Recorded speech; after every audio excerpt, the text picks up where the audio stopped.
আজকে আমরা দেখব রাজশাহী বিশ্ববিদ্যালয় 2024-25 শিক্ষাবর্ষে অনার্স প্রথম বর্ষ শ্রেণীতে ভর্তির বিভাগসমূহ ও আসন সংখ্যা।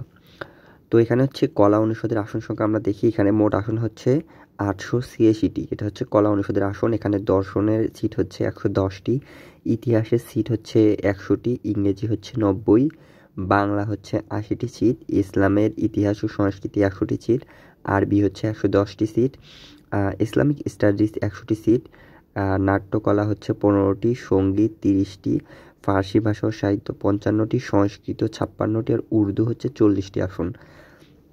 তারপরে হচ্ছে আইন অনুষদ। আইন অনুষদে রয়েছে হচ্ছে আইন, এখানে হচ্ছে আইন রয়েছে 110টি আসন। আইন ও ভূমি প্রশাসনে রয়েছে 50টি আসন, মোট হচ্ছে 160টি আসন। মানবিকদের জন্য রয়েছে হচ্ছে 886 আর হচ্ছে এখানে রয়েছে আইন অনুষদে রয়েছে হচ্ছে 160টি আসন।